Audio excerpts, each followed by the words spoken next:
Yo, what's going on, people? Welcome back to Football Therapy with me, your host Jan. I hope you're feeling well. Really do hope that. Welcome back to Chelsea News, the daily series here, of course, on Football Therapy, where I reflect on what's been said about Chelsea, giving you my opinion on it. More importantly, asking for yours. Lots to get into today. Really interesting video today, so I hope you're feeling interested in listening about Chelsea. I want to talk about Ousmane Dembele and Thomas Tuchel, that link becoming stronger and stronger. Chelsea reportedly in for him. I know a lot of people have reservations about that, but we want to talk about it. I do want to talk about some more interesting stats regarding Chelsea attackers that I think you guys are going to find interesting.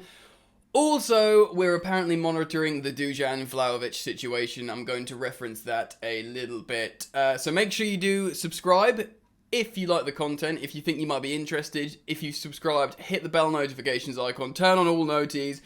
And if you want to help me out, friends, please do drop a like on the video. Ding. Cheesy. Anyway, let's start off with some statistics that I read on Twitter and I found interesting. So shout out to Ryan West on Twitter, and again, he's got a few followers. I'm taking his stats here for gospel, because a lot of people have shared it, and I think he's probably correct. So, I mean, he's got a very long which I'm not going to read out, but it's Ryan West.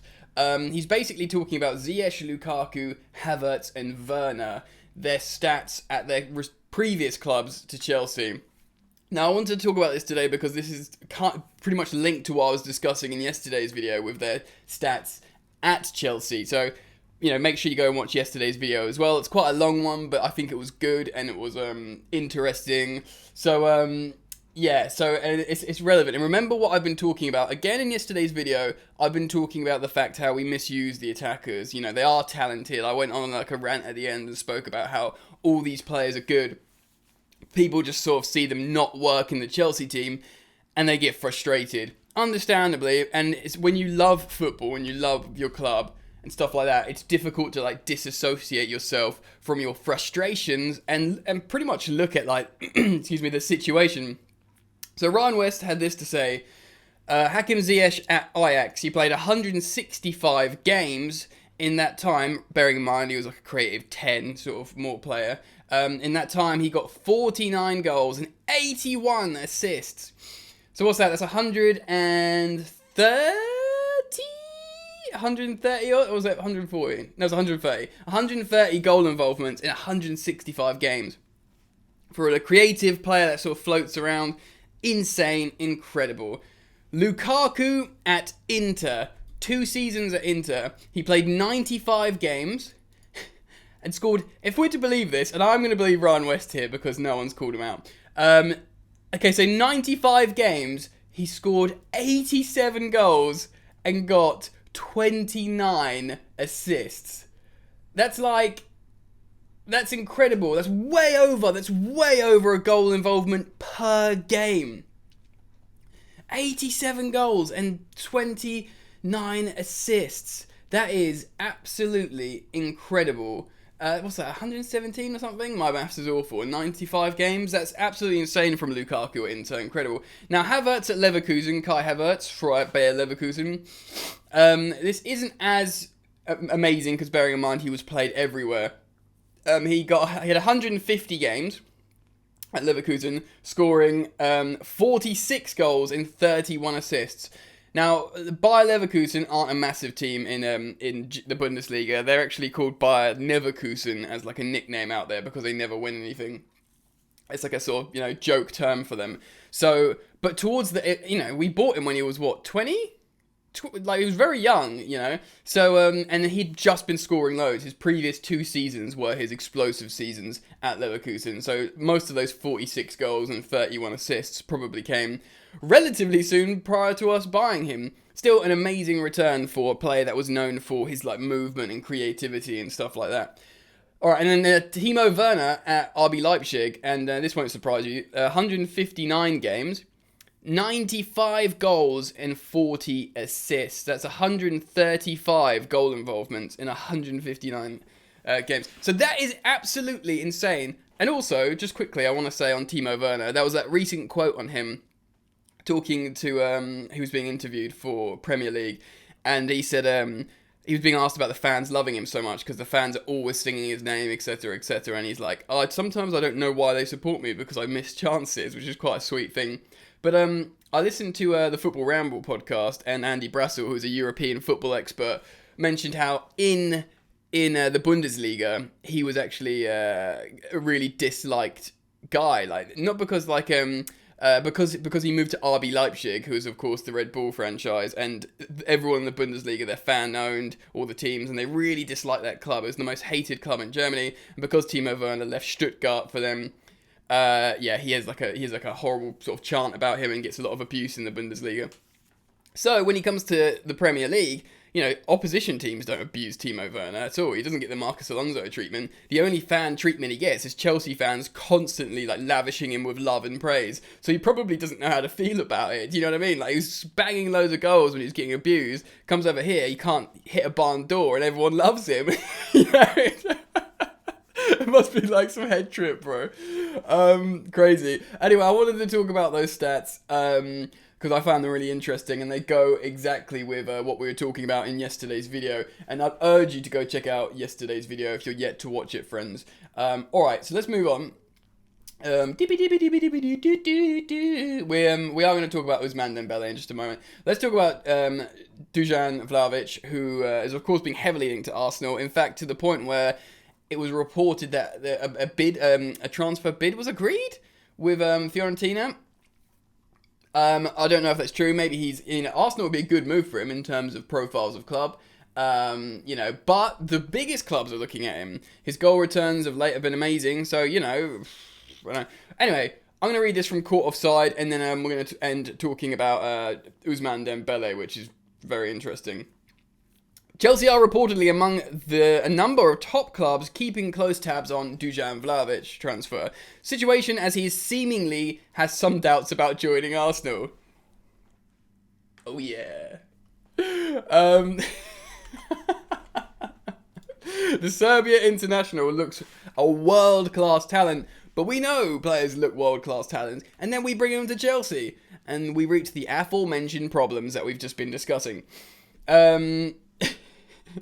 After impressing in Serie A in the last year or so, and it seems only a matter of time before he earns himself that big move, Arsenal could do with a top signing up front after Pierre-Emerick Aubameyang's recent decline, but it seems Vlahović isn't entirely convinced by the prospect of a move to the Emirates Stadium, according to 90 Min.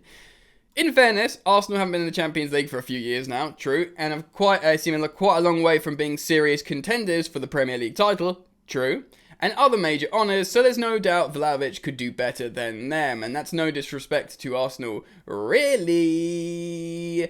90 Min named Chelsea as one of the teams also interested in Vlahović, and that could be an ideal transfer for everyone involved. Could it?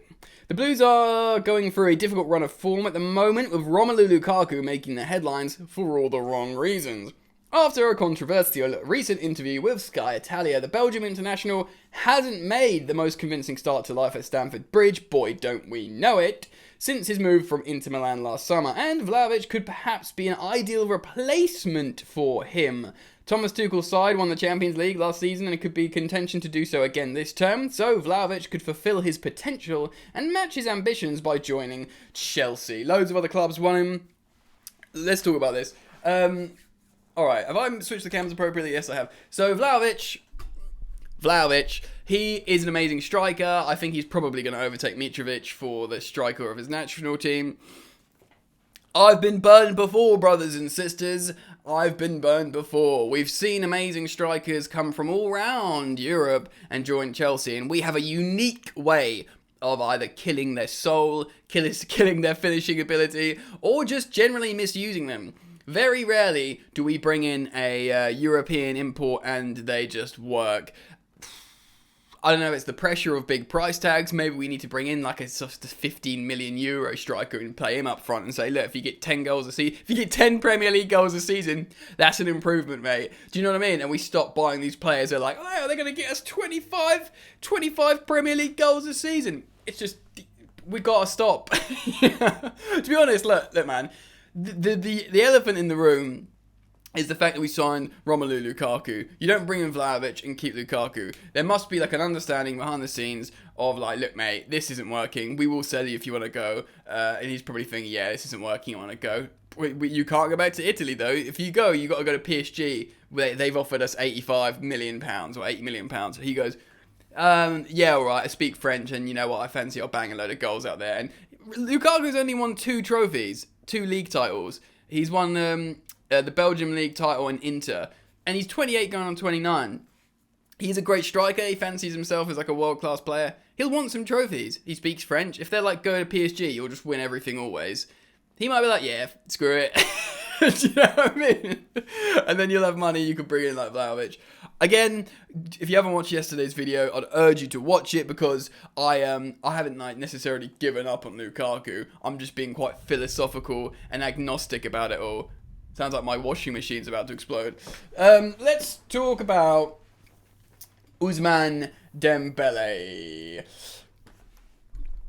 Quoting Cy Phillips on Twitter here, exclusive from @Shulugasi. Chelsea are one of the 3 clubs that have offered Ousmane Dembele's agent a big signing bonus and tempting demands. Thomas Tuchel really wants Ousmane. Now, from further context, his contract is up in the summer. It looks like he's not going to extend with Barcelona. Xavi, of course, Barcelona legend and current Barcelona manager, has said, look, if he's not going to re-sign, we're flogging him this January. This January has 10 odd days left, this transfer window. They want to probably sell him in 10 days. But like, in 10 days, do you just find a new club? You just change your life in 10 days? We think like 10 days to do a deal, to get a deal over the line and sign something. Loads of time, mate. But that's not it. It's Ousmane Dembele deciding, do I want to change my life and move to England and play for Chelsea? Like, to make that decision in such quick time, it's quite demanding, if you ask me, man. Now, a lot of your hold on, yeah. So just on this data, Tuchel really wants Dembele. Xavi, if he's not going to sign, sell him this January. Chelsea are one of the clubs in for him that have offered great terms. Okay, let's talk about this then. A lot of you, quite rightly and instinctively, will be like, Ousmane is a dude who just stays on the medical table. And you're correct. And does he seem like, you know, the ideal attacker in Europe that, you know, is high profile, that would take a lot of wages, that I would go for, that you would go for, that all of us general fan opinion would go for? Almost certainly not. But there's one thing here. Thomas Tuchel absolutely adores Ousmane Dembele. He had an amazing season under him at Dortmund, and it got him sold for £140 million or whatever. He's like the 3rd most expensive player of all time, I think. Or 2nd maybe. Whatever, he's up there. He cost a lot of money. He's still only 23 or 24, so he's really young. He's yet to enter his prime. And Tuchel's been interviewed before. Bearing in mind Tuchel's coach, you know, I say Pulisic at Dortmund, but, you know, I don't think he's ever rated Pulisic that highly. Aubameyang, he's coached Neymar, he's coached Mbappe, he's coached Cavani. Amazing players, attackers, right? Amazing attackers. And he's asked who's the most skillful player. I can't remember the interview quote exactly, but he asked like who's the most naturally talented or skillful player, talented player. He didn't say any of those. Do you want to know who he said? You know who he said. He said Ousmane Dembele. He absolutely adores him. He got an incredible work rate out of him. And maybe if we're not so certain about how the attack's working at the moment at Chelsea, we need a character that Tuchel likes. Do you know what I mean? He likes Mason Mount, but Mason Mount isn't that a winger. He isn't a striker, is he? Tuchel can get the best out of players. I've said this before. Mbappe's had the best season of his career under Tuchel. So did Aubameyang. But I don't think it's necessarily due to like really tactical offensive coaching from Tuchel. I think Tuchel's really good at defensive and team coaching. But I think when it comes to attackers, he just needs to like their character and let them express themselves in the right way. And seemingly, he could do that with Ousmane Dembele. Dembele, who was always injured, who had behavioural problems, like turning up to training late and playing Fortnite all night. I mean, he was a kid when those things were coming out. He's really young. Maybe he's starting to grow out of that stuff. And like you guys, I am worried about the idea of this signing, but at this point, I do feel like Thomas Tuchel, is maybe not being backed as appropriately as he should be. And even if it's not something that I'd personally want, if he does truly adore Ousmane Dembele and desperately wants him at Chelsea, that is ultimately backing the manager. Even if we get him on a free transfer in the summer, you'd be like, it's free, it's alright. He's going to be on like 300k a week or something ridiculous. Like something ridiculous he'll be on. But then again, he'll retain value because we'll sign a 24-year-old on a 5-year deal. And then, you could sell someone you got for free for, even if his value dramatically drops 30, 40 million. So Chelsea will still be looking at it like that. So maybe it's a great deal. What do I know? Guys, let me know what you think about this. It's wild, but this is where we're at now. If you enjoy my content, please do drop a like. It means a lot to me, friends. And consider subscribing if you're new. Do it.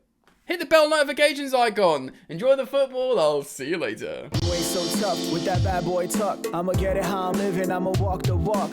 Outline my lines. I rap through thought. Body bag the verse. Outlined in chalk. In my life seen trouble, hustle on the double, silence on the trigger like my pick got a muzzle. Yo, chick like to guzzle, bad boy stay in trouble. I only love this paper, sorry I don't. I laugh me, baby.